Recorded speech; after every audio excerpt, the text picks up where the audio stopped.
Nshuti bagenzi aho muri hose ndasubiye kubaramutsa amahoro y'umwami wacu Yesu Kristo abane namwe mwese. Nongeye gukengurukira Imana rurema kubw'uyu mwanya mwiza iduhaye kugira ngo twongere gusangira namwe ijambo ry'Imana. Wewe muri kumwe hano rero ni Françoise Habonayo kandi ishene turiko turavuganira ko ni Habonayo. Imana iduhana umugisha twese. Hanyuma ndashimiye Imana kuko biyihimbaye kongera kwemera ko tuvuga ivyayo. Kuvuga ivy'Imana ntibikwiye kuba kamenyere, ariko umuntu akwiye kuvuga aruko afise ico Imana yamuhaye, akwiye kuvugana n'abantu. Imana nihabwa icubahiro. Turashimiye rero Imana y'ububasha yaduhamagaye, iduhamagara mu gihe gikwiye, mu gihe nkiki, mu gihe ishimye, mu gihe yakunze. Imana yera ishimwe kandi ishigwe hejuru kuko nizi ivyejo, nizi ivyahise, nizi aho tugeze uyu munsi ahariho. Kristo Yesu nashimwe. Uyu munsi ngomba ko tuganira ku majambo atandukanye yerekeye umuntu w'Imana, umukristo, umuntu avuga Imana. Ushobora kumva uti mbega nk'ibyo bije gute, ariko unkurikirane uraza kumva ico nshaka gushikako. Imana nishimwe. Dusome mu gitabo c'Abikorinto ba mbere igice ca mbere hariya ku murongo wa 26 turashika kuri 31. Dusome mu izina rya Kristo Yesu. Muzirikane ihamagarwa ryanyu bene data, yuko ab'ubwenge bw'abantu bahamagawe atari benshi, abakomeye bahamagawe atari benshi, abapfasoni bahamagawe atari benshi. Ariko Imana yatoranije ibipfu byo mu isi ngo imaramaze abanyabwenge, kandi yatoranije ibinyantege nke byo mu isi ngo imaramaze ibikomeye. Kandi n'ivyoroshe byo mu isi n'ibikengerwa mbere n'ibitariho Imana yarabitoranije ngo ititure ibiriho, kugira ngo ntihagire umuntu yirata imbere y'Imana. Niyo ibaha kuba muri Kristo Yesu yaduhindukiye ubwenge buva ku Mana, no kugororoka, no kwezwa, no gucungurwa, kugira ngo bibe nk'uko handitswe ngo wirata yirate Uhoraho. Imana ishimwe. Aya majambo Paulo yayandikiye ishengero ry'Abikorinto. Iki ni cete ca mbere yabandikiye, hanyuma ariko arababwira ati muzirikane ihamagarwa ryanyu, kuko yari yagiyeyo, yari yababwiye ubutumwa barihana. Bamaze kwihana rero ubu ariko arasa nk'ubakomeza canke ariko arabatera intege. Kristo Yesu ashimwe. Hanyuma arushirizaho kubibutsa ati muzirikane inshuti zanje bene data, yuko muzirikane ingene Imana yabahamagaye. Birakwiye ko umuntu yibuka ingene Imana yamuhamagaye. Mu misi heze nasangiye namwe intahe ivuga ngo ihamagarwa rya Ezekiyeli ngo niryo hamagarwa ryanje. Nukuvuga iki? Nukuvuga ngo nawe urabizi, wewe nimba Imana yaraguhamagaye urazi ingene Imana yakubwiye. Uravye mubo yahamagaye kera uraza gusanga kumbure hari uwo musangiye, kuko uko Imana yakora kera n'uyu munsi ni kwikora. Haleluya. Ibindi birashobora guhindagurika, ariko Imana ntihinduka, kandi amajambo yayo ni yayandi. Nico gituma haciye imyaka myinshi cyane ariko tuguma dusoma kino gitabo, kuko ijambo riri muri yo ntirihinduka. Imana ishimwe. Hanyuma naho umuntu yogerageza kurihindura, akagerageza gukuramwo biriya na biriya, kuko bishoboka, kuko Satani afise uburyange bwinshi cyane kugira ngo abantu bakondokera inyuma ya Satani. Nimba avuga ati ntimukabeshe, avuga ati hariho umunsi mwemerewe kuzobesha, aho Satani akaba aradufashe. Canke ati akandika ati urazi ko handitse ngo ntugasambane, ariko ubu rero tugiye twandika tuti uzosaka arasambana. urumva bagerageza kwandika kugira ngo ivy'Imana yabujije babidiriwe batwumvishe gukora icaha ata mutima uturega. Ariko ndagomba ndababwire yuko Kristo Yesu twakiriye, uwo niwe cete kidashobora guhinduka. Haleluya! Uwo niwe cete naho boza bazanye ibindi bisa gute ntigihinduka. Kristo Yesu ntahinduka. Kristo Yesu ntawo muhindura. Ntibikunda yuko bamugira uko atari. Uwo rero niba waramwakiriye mwene data akaba yaravuganye nawe, uyo niwe ahora kurongora kandi niwe azoshishikara kurongora. Paulo rero agerageza kubumvisha Yesu ati nimwibuke ingene mwahamagawe. Aravuga ati nimuzirikane kwihamagarwa ryanyu, ngo yuko ab'ubwenge bw'abantu bahamagawe atari benshi. Imana ishimwe, ab'ubwenge bw'abantu bahamagawe si benshi, ariko niba atari benshi c'est-à-dire yuko barimwo, data nahabwa icubahiro. Ngo abakomeye bahamagawe atari benshi, hariho abakomeye mw'isi kandi bahamagawe n'Imana kandi bakorera Imana, kugira ngo ijambo ry'Imana ntihagire uburititura ngo none ngo bavuga ngo bariya n'ibijuju, bariya ntaki. Oya, Imana yarabikoze byose neza, baretse kuba benshi ariko barimwo. Aravuga ngo abapfasoni bahamagawe atari benshi. Yesu nashimwe kuko abapfasoni atabasize inyuma. Data nahabwa icubahiro, naho atari benshi ariko barimwo. Icubahiro gihabwa Imana. Arashishikara aravuga, ariko nagomba duhagarara kuri uriya murongo wa 30. Aravuga ngo niyo ibaha kuba muri Kristo Yesu, yaduhindukiye ubwenge buva ku Mana, n'ukugororoka, n'ukwezwa, n'ugucungurwa. Haleluya! Ngo kugira ngo bibe nk'uko handitswe ngo wirata yirata Imana. Inshuti zanje muriko murankurikira, ndabizi muri benshi, harimwo abakozi b'Imana, harimwo abandi bataranamenya n'uwo Yesu ninde, harimwo n'abandi bacihanye vuba, harimwo n'abandi bihanye kera. Ndabizi turi mu buryo butandukanye, ariko uko nza ndavuga ukunongera mvuga kuriya, umenya ko mpwemu yera niwe agomba gufasha umuntu wese yumviriza kino kiganiro uno munsi. Ndashimira Imana kuko ijuru ryatwemereye kongera kuganira natwe. Uyu munsi ndagomba kuvuga ku vy'umuhamagaro, ku vyo gukorera Imana. Mwene data, urabona ko uyu munsi hari abantu benshi bavuga Imana, kandi Yesu nahabwa icubahiro. Nibagombe bayivuge bose, ntaco bitwaye. Yesu nashimwe, akoresha umwana, akoresha umutamakazi uko yabigabiye. Ariko ndagomba nibutse abahamagawe, ntimwongere muzirikane kwihamagarwa ryanyu. Ngombye kuvuga iki? Ngombye kuvuga ngo hari igihe umuntu yiyibagira, akibagira icarico. Tuvuge Imana yaguhamagaye, uri umukozi w'Imana, hanyuma ukagenda ahantu ugaca ugomba kwidegiza, ukagomba kwihisha. Taha ahantu ntibazomenya, reka nanje ndondera amafaranga, reka nanje nkore kuriya, reka ndondere ubuzima, reka ngire gutya na gutya. Ukagomba kwihisha, ukava mu vy'Imana yaguhamagariye, ukagomba kumera nk'abatahamagawe kandi warahamagawe. Aha niho ngomba kukwibukiriza nti mwene data, uzirikane ihamagarwa ryawe. Yesu nashimwe. Birashoboka ukagerageza kwiyumanganya, ariko ndabizi ko bidakunda, kuko mpwemu yera avugana nawe umwanya ku wundi. Ariko nivyakunanira uvuga uti data wera mpangaza, ndabizi ariko mpangaza, mbanze nkore iki niki unshoboze. Aho bitandukanye na wa wundi yirevolta mu mutima akavuga ati kasi nzobisubiramwo, jewe ntavyo nshaka. Ariko ndakubwira ngo uzirikane ihamagarwa ryawe. Inshuti yanje, urabe kuri kurakora nkuko data wo mwijuru yaguhamagaye. Iri hamagarwa niko navuga, sindiko navuga ihamagarwa ryo gukizwa. Oya, abakijijwe ni benshi, ariko ndiko navuga abahamagawe nk'abahawe amabango n'Imana, gukorera Imana mu buryo kanaka. Yesu abaha umugisha.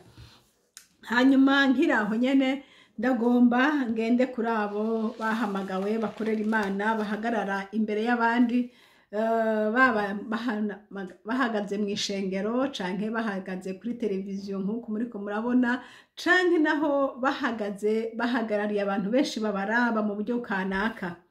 Mwene data ndagomba kukubwira ngo uko wigisha abantu, wirinde ibyo uvuga kandi wirinde n'uko ugenda, kubera yuko abantu batabona ibyo uvuga gusa, ariko bararaba n'ingendo zawe uko zimeze. Ijambo ry'Imana riratubwira ngo tube ibyete bisomeka. Imana idufashe. Uyu munsi twize amajambo menshi, twari kumwe na bene data turiko turaganira ku ijambo ry'Imana, ariko twasobanukiwe amajambo akomeye cyane. Ndavuga nti Imana idufashe. Umuntu w'Imana, umukozi w'Imana yahamagawe n'Imana, akitaba akavuga ati jewe ngo ndaje Mwami Yesu, akwiye kugira ingeso zimuranga. Hariho ingeso zidakwiye kuba muri we. Reka turabe hariya mu Bikorinto ba mbere igice ca 5, hariya turabe muri ijya mirongo mike itangura. Umurongo wa mbere, Abikorinto ba mbere igice ca 5, duhere ku murongo wa mbere. Haravuga ngo inkuru yamamaye hose yuko muri mwebwe hari ubusambanyi, kandi ubwo busambanyi butoba no mu banyamahanga, umuntu gucikiza mukase ngo amwabire, namwe mukikakisha ntimubabare nk'uko mwari mukwiye, kugira ngo uwakoze ico cyaha akugwe muri mwebwe. Aha ndagomba kwerekana, turabire hamwe aba bantu ngo ubusambanyi bwabo bwari bwarenze, bagakora ibintu by'agaterasoni. Ngo umuntu ngo agacikiza mukase, akamucikiza mukaso, ukagenda ukamucikiza ukamutwara mu nzu ukamwabira. Ngo kandi ngo namwe mukikakisha ngo ntimubabare. Iyumvire rofete yuko bitakubabaje mu mutima wawe, ico kintu ni kibi cyane, vyari bikwiye kukubabaza gose, ariko rofete yuko bifata nkaho umenga ni bisanzwe, nuko nawe wamaze kononekara muri wewe. Bitari uko wari ukwiye kufise wa mutima wumva yuko ico kintu ari ikintu kibi cyane. Paulo yavuze ngo ku murongo wa mbere ngo kandi ubwo busambanyi butoba no mu banyamahanga. Yavuze ati ni ibintu biteye ubwoba, no mu bapagani ibyo bintu ntibyobamwo, ariko mu bantu b'Imana ugasanga birimwo. Bene data bakunzi, turabe uko turiko turagenda. Ngo namwe mukikakisha ngo ntimubabare ngo nk'uko mwari mukwiye. Hariho ahantu dukwiye kugira ipfuhe ibyaha, tukavyanka tukavyankiriza. Ntitube nk'ababifatana iminenegwe nk'aho umenga ntaco bitwaye. Imana idufashe. Ngo kugira ngo uwakoze ico cyaha kuwe muri mwebwe. Paulo aravuga ati naho ntari muri mwebwe ngo ndi kumwe namwe mu mpemu, ngo kandi umuntu ameze uko namaze kumucira urubanza. Nukuvuga ngo mpemu yari ico kintu aracanka cane. Inshuti zanje bakunzi, mufise amabango y'ibikorwa vy'Imana. Ushobora kuba uri muririmbyi tuvuge, cyangwa ushobora kuba uri umuntu ukunda kuvuga ijambo ry'Imana, ushobora kuba uri umuntu ujejwe groupe kanaka, birakunda. Uko bimeze kose, wirinde icaha c'ubusambanyi ntikabe mu ngeso zawe, ntikikabe muri wewe. Iki kintu ni icaha kibi, n'umururazi unuka mu maso y'Imana. Rurema dutabare, atugirire imbabazi. Turavye Paulo yarandikiye Timoteyo, aramubwira amajambo akomeye cyane. Wewe yamubarira nk'umukozi w'Imana, aramubwira ati wirinde ubwawe no mu byo wigisha. Abantu benshi washaka ngo muvuge make, mugabo bazoraba ibyo ukora. Urashobora kumbwira uti ibyo umuntu akora ntibimenyekana, biramenyekana, kuko umuntu naho yozi wawe canke mukavugana kabiri gatatu aba yamaze kukumva imvugo zawe.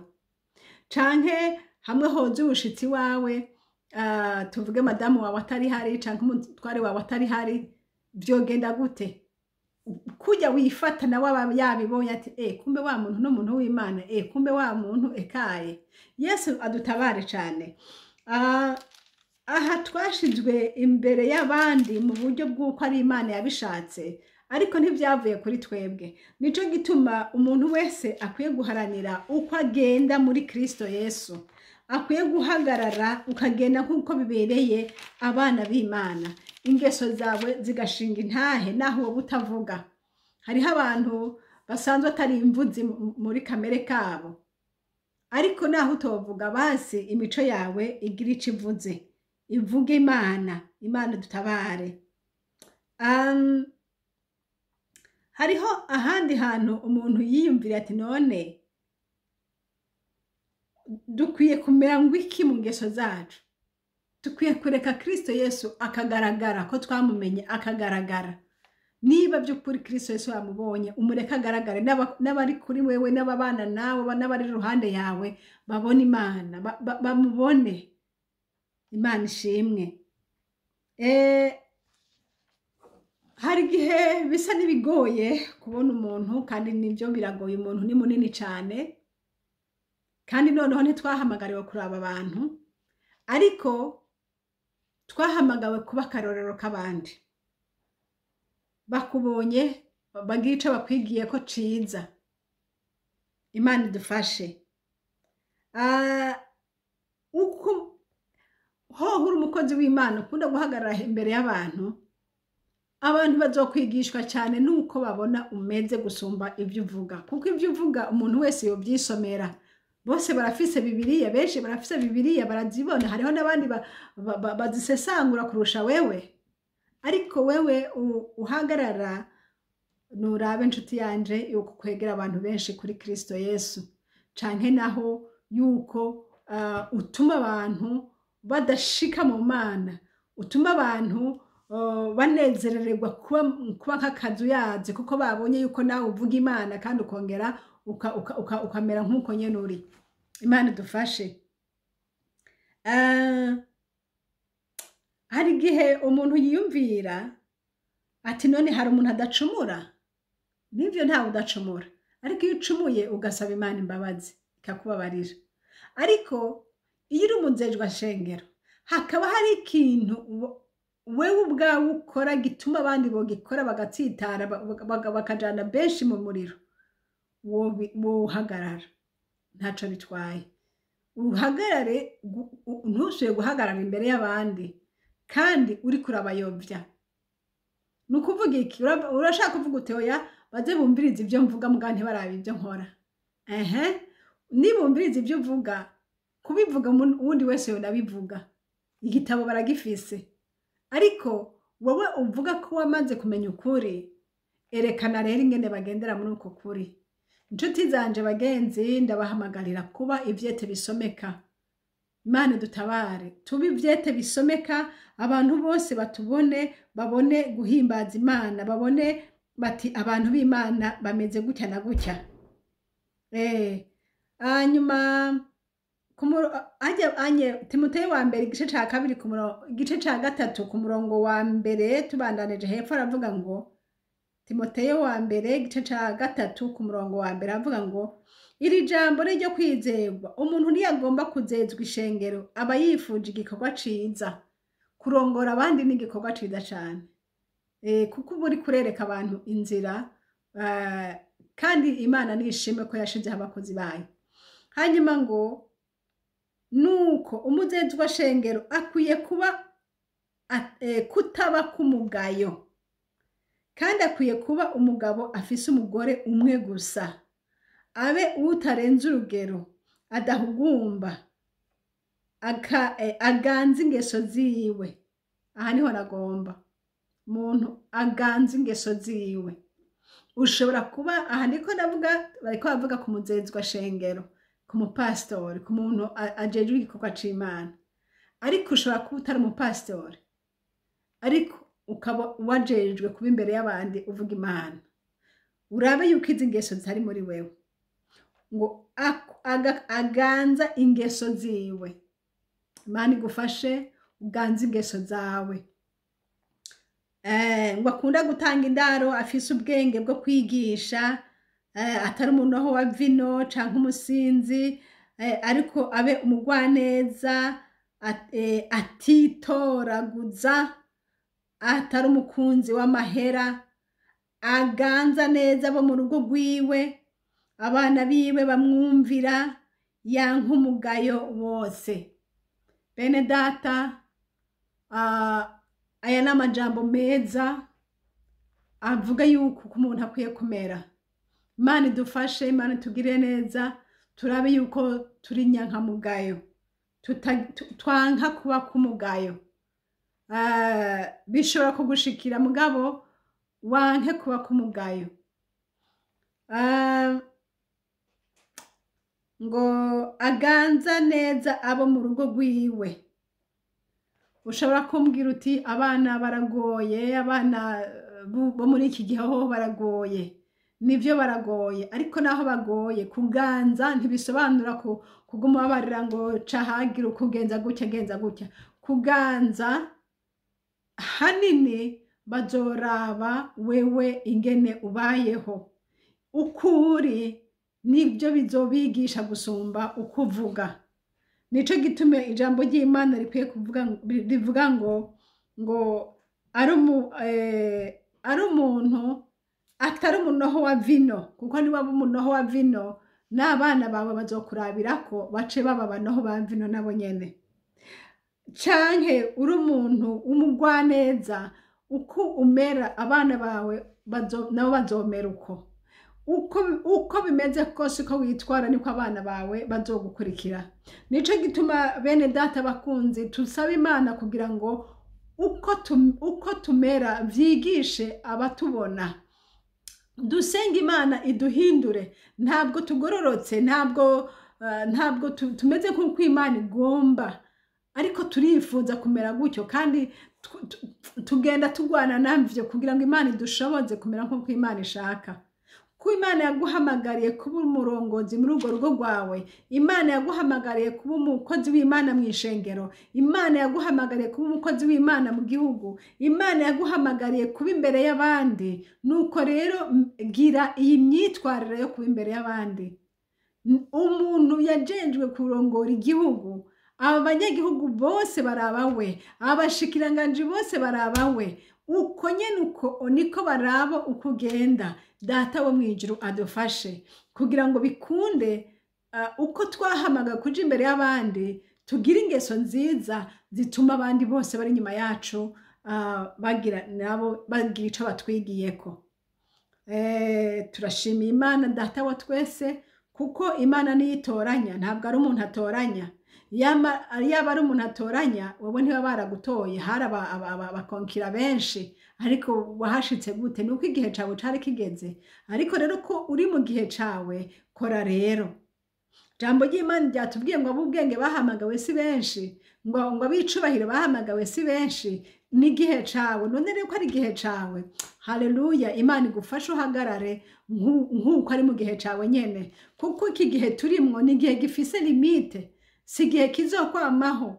Oya, uyu munsi uhagaze ngaho, ejo hazohagarara ubundi, kandi aho uhagaze n'ubundi yari ahagaze ejo. Nuko nyene bimeze. Ariko kuko muri iyi si tudafiseho ubuzima bwamaho, ariko iminsi Yesu agutijije, umwanya Data wo mwijuru agutijije, nubeho uri nyankamugayo, ukora igikorwa ciza co kurongora abo Yesu yaguhaye bari imbere yawe, bari nyuma yawe, bakuraba bakuziga ko akarorero keza. Imana yo mwijuru idufashe. Niba wahawe kuririmba ukaja imbere y'abantu benshi, iyumvire yuko abantu bataraba ibyo uvuga gusa, ariko baraba ni ukumeze. Noneho nibataraba ukumeze, barashobora no kukuraba andeoro y'ibyo bikorwa byiza uri kurakora, bakurabe muri ta yayindi atakindi uri kurakora, muri ko muraganira bisanzwe. Uvuga gute, witwara gute? Kubera yuko ubukristo si muri ujya mwanya, ubukristo ntibukwiye kuba muri uyu mwanya ndiko ndigisha, ariko ubukristo bukwiye kuba naho nza guheza turi kumwe n'abandi turiko turaganira bisanzwe. Mbega baza gushishikara biga abo tuzaba turi kumwe. Yesu adutabare. Hari vyinshi tugomba ko Imana yodufasha, tukaba abantu beza batransmeta message neza, atari ibyo kwigirisha umuntu akavuga ibimubamwo. ntugende kuvuga nk'aho ari ibyo waprepaye, ariko ugende kuvuga ubuzima bwawe bisobanukira n'abandi bose bace banezerwa, bamenye gukunda Imana no kugenda nayo icyo bisobanura. Bene data, Kristo Yesu nabaha umugisha, muzirikane ihamagarwa ryanyu, uzirikane kujya kuva mu byaha nako data yaraguhamagaye, agukura mu masinzi n'amasinzi y'abantu benshi kugira ngo uze umushingire intahe. None rero bajya wavuyemwo bazoshishikara bakuraba, barabiye ko hari ici ubarushije, ariko nibasanga ubarushije amajambo yo kumunwa gusa, ariko imico yawe mugikorana bya bindi, uzoba uri kuratesha agaciro izina ry'Imana yacu, uzoba uri kuratuka Kristo Yesu, uzoba uri kuramutoneka. Ariko duhamagarirwa gushingira intahe Kristo Yesu neza. Imana y'ububasha, Imana y'icubahiro, ibane namwe bakunzi, ndabasengera kandi nanje mushishikare kunsengera kugira ngo Imana ishishikare kuduha inkomezi, dushishikare kwigishanya kandi dushishikare gusengeranirana. Imana data ibaho umugisha mwese. Yari Françoise muvugana, inomero za telefone ni za zindi +46 768 0065 46. Data wo mwijuru abahezagire mwese. Amena.